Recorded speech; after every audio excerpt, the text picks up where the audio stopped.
আসসালামু আলাইকুম। আমরা আজকে গণিত বইয়ের নবম ও দশম শ্রেণীর অধ্যায় 1 বাস্তব সংখ্যার উদাহরণ 1 থেকে অঙ্ক শুরু করব। সেখানে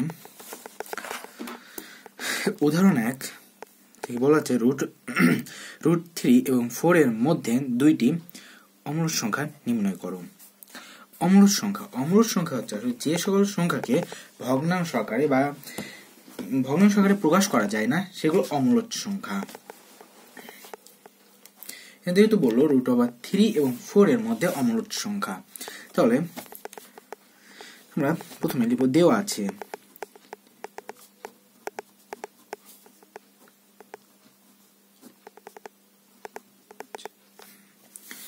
√3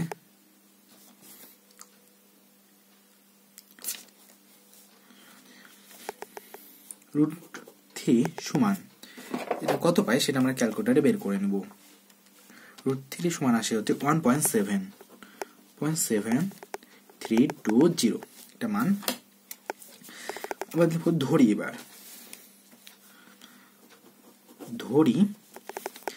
প্রথমে ধরবো এ সমান যে √3 দেওয়া ছিল ওইটা প্লাস এখানে বলা ছিল 4 এর মধ্যে, তাহলে এখানে 4 লেখা লাগবে। দুইটা সংখ্যার জন্য 2 দিয়ে ভাগ করবো, কারণ এদের মাঝখানের সংখ্যাটা আমাদের প্রয়োজন। তাহলে √3 প্লাস 4 যেটা আসে সেটাকে 2 দিয়ে এখন ভাগ করবো আমরা। 2.8660 একটা মান আসলো, যে এটার চেয়ে বড় এবং 4 এর চেয়ে কিন্তু ছোট। পরে আবার বি সমান ধরে নেব বি সমান সেম ভাবে √3 প্লাস 4 প্লাস আরেকটা এবার নিতে হবে 4, যেটা পরে রুট নেয় আমরা সেই সংখ্যাটা আরেকটা নিয়ে নেব এবং তিনটা সংখ্যা নেওয়ার জন্য এবার 3 দিয়ে ভাগ করে দিব এটাকে। তাহলে √3 প্লাস 4 প্লাস 4 ভাগ 2,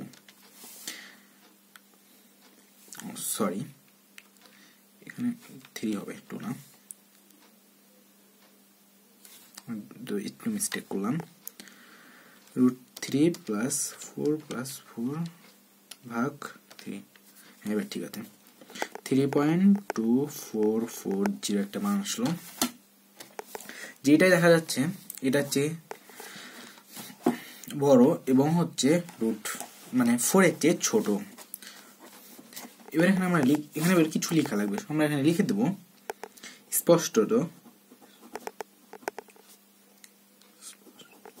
স্পষ্টত এ ও বি উভয় বাস্তব সংখ্যা।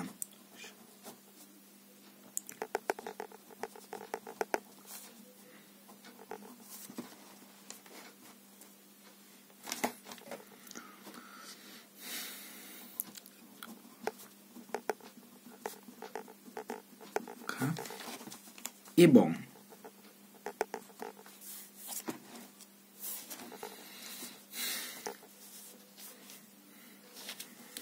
বাস্তব সংখ্যা এবং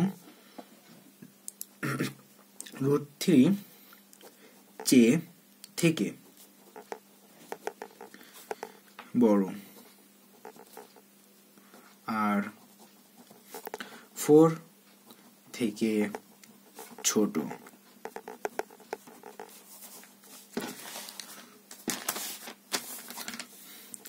অতএব √3 যেহেতু বড় সেহেতু 2.8660 এবং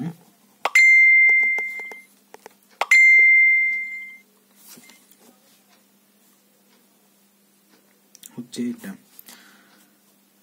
√3 যে 3.224, সরি এখানে 4 হবে 0 4। অতএব আমরা লিখতে পারি অতএব ইউভি উভয়ের ভগ্নাংশ আকারে প্রকাশ করা যায় না। অতএব এ ও বি উভয়কে ভগ্নাংশ আকারে প্রকাশ করা যায় না। ভগ্নাংশ আকারে প্রকাশ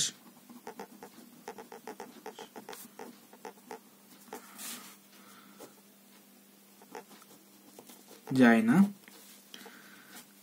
তাই এরা আমাদের প্রশ্নে চেয়েছিল অমূলদ সংখ্যা। তাই এ ও বি অমূলদ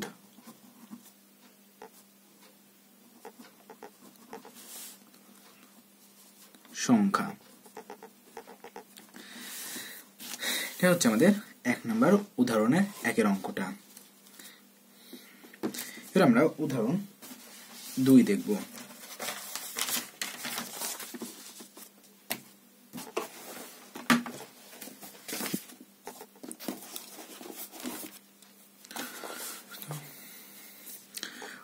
উদাহরণ 2 বলেছে প্রমাণ করো যে কোন 4টি ক্রমিক স্বাভাবিক সংখ্যার গুণফলের সাথে এক যোগ করলে যোগফল একটা পূর্ণ সংখ্যা হবে।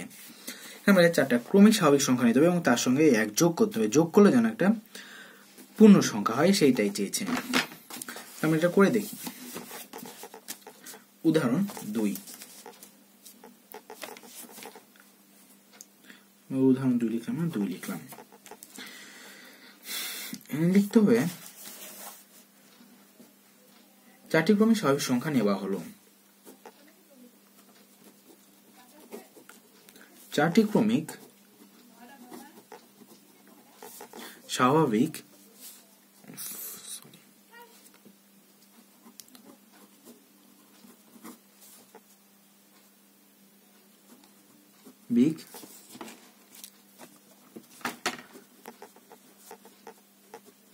সংখ্যা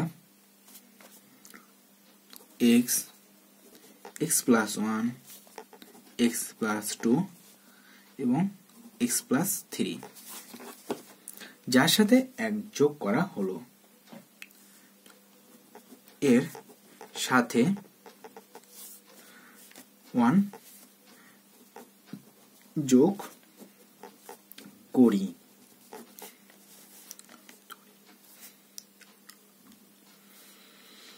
এখন x plus 1, x plus 2, x plus 3 plus 1।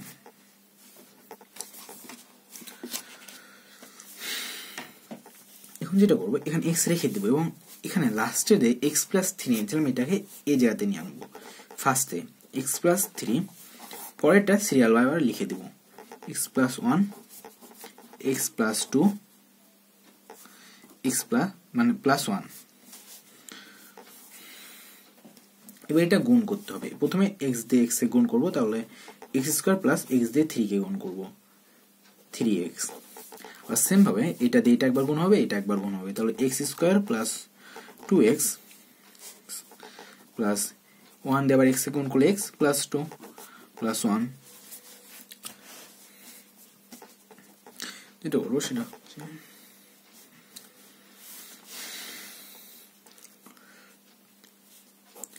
x square plus 3x, যেটা এখানে ছিল ওইটা লিখে নিলাম। এখানে হচ্ছে x স্কয়ার প্লাস এইটার সঙ্গে এটা যোগ করে দেবো, দিয়ে 3x plus 2 plus 1।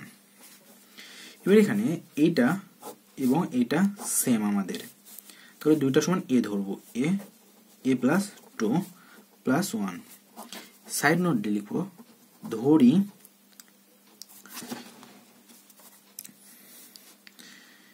x square plus 3x সমান a, ধরে নেওয়া হয়েছে।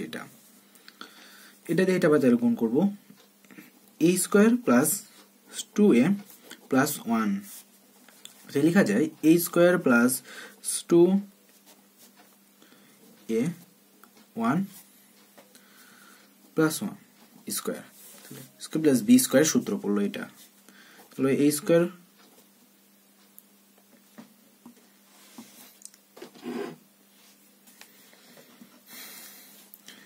সরি, এখানে a প্লাস b স্কয়ার আমরা দিতে পারি, এটা a square plus b square সূত্র।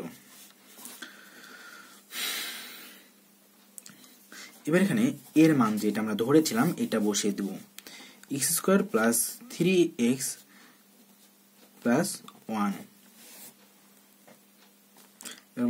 যে স্কয়ার ছিল এই স্কয়ার বসিয়ে দিলাম।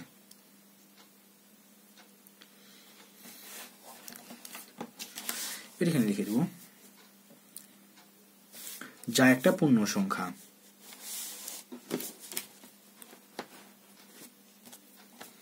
দেখা যায় যা একটি পূর্ণ সংখ্যা।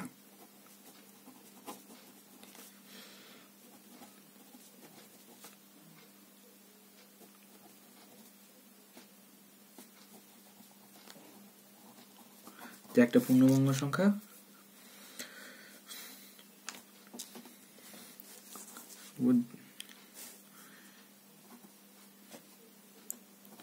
সুতরাং যে কোনো 4টি ক্রমিক স্বাভাবিক সংখ্যার সাথে এক যোগ করলে, মানে স্বাভাবিক সংখ্যার গুণফলের সাথে ক্রমিক স্বাভাবিক সংখ্যার গুণফলের সাথে 1 যোগ করলে যোগফল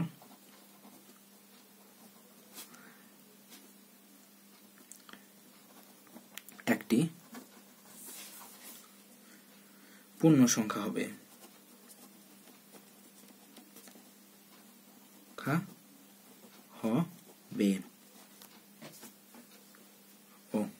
পূর্ণ সংখ্যা হবে। এটাই ছিল আমাদের উদাহরণ 2 এর অঙ্কটা সম্পূর্ণ।